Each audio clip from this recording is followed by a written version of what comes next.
Nasanay akong mabuhay na mag-isa.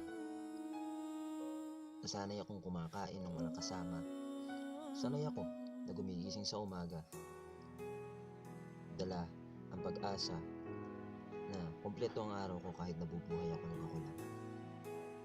Di ko alintana kung ginagawa ko ang mga bagay ng walang kasama. Masaya na ako na nagagawa mga bagay na walang pangamba, walang pinagpapaalaman, walang nakikialam, at higit sa lahat, wala kang iisipin na masasaktan o maaapektuhan sa bawat kilos. Ngunit minsan, nagbago ang lahat ng bigla kitang makita. Nagbago ang lahat ng bigla kitang masilayan. Nang minsan magkatagpo ang ating mga mata, noon ko napansin na hindi pala dapat makontento ako sa buhay na mag-isa. Hindi pala dapat na matutunan ko ang pamumuhay na hindi nakadepende sa iba. Noon ko na pagtanto sa aking puso na kailangan ko rin ng mag-aalaga. Noon ko rin napagtanto na kailangan ko rin ng makakasama. Kaya hindi na ako nag-atubili. Niligawan kita, kinilala kita, sinamahan kita, hinatid kita, sinundo kita, lahat ginawa ko. Para lang mapasa akin ang puso mo, para lang masabi ko sa iyo kung ano nararamdaman ko, para lang malaman mo na minamahal ko ang isang tulad mo, para lang malaman mo na gusto kong kasama kita na buhay ng araw. Hanggang sa pagkakailangan na kasama ko.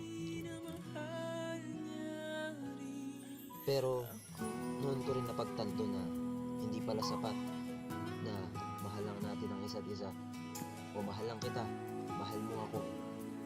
Dumating ang araw, sinagot mo ako. Pero dumating din ang panahon na parang dahan-dahanan ng layo ng pagmamahal mo. Dahil nawawalan ako ng oras at panahon sa iyo, noon ko rin napagtanto na hindi ko kayang pagsabayin ang pagmamahal ko at ang oras ko sa bagay sa buhay ko.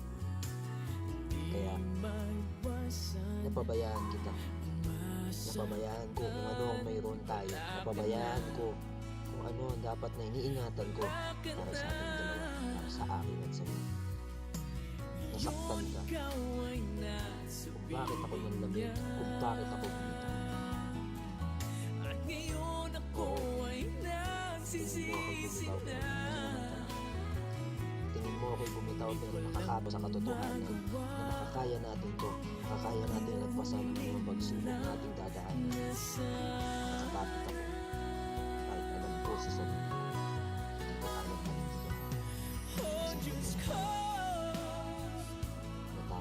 Isang araw lang ang kabilang sa iyo. hinihingi ko. Isang Mali ba ako na araw lang ipaglaban naman ang nararamdaman ko ng isa? pagbigyan Ngunit sa dulo hindi ko naman alam na hindi ko pala kaya. Bigay mo Mali na ba sa ako akin to na ng magmahal maramdaman ngunit hindi ko kaya panindigan hanggang sa dulo? at Mali marinig ba ako na sumubok at mahulog? Oh Diyos ko, isang araw lang ang hinihingi ko. Masasaktan ko rin. Isang araw lang naman pagbigyan mo na ako. Siguro mali sa isang aspeto na hindi kita kaya panindigan. Siguro mali sa aspeto na hanggang dito na lang. Siguro mali sa aspeto na nakikita kitang nasasaktan. Siguro mali sa aspeto nakikita kitang mas masakit. Pag nakikita ko ang aspeto na mahal kita, hindi ko kaya na nakikita kang nasasaktan. Kaya bumitaw ka, iniwanan mo ako, nawala ka sa buhay ko.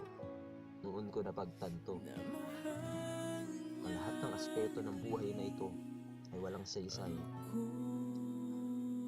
Kung ang taong mahal mo, na nagiging inspirasyon mo na gumising na at matuto ng gumawa ng mga bagay-bagay na may kasama sa buhay, na gumising sa umaga na may kasama, ay wala na.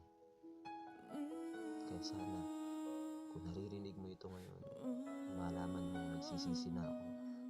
Kung marinig mo ito ngayon, malaman mo na gusto ko ulit mabuhay at gumising na ikaw ang kasama ko sa buhay ko.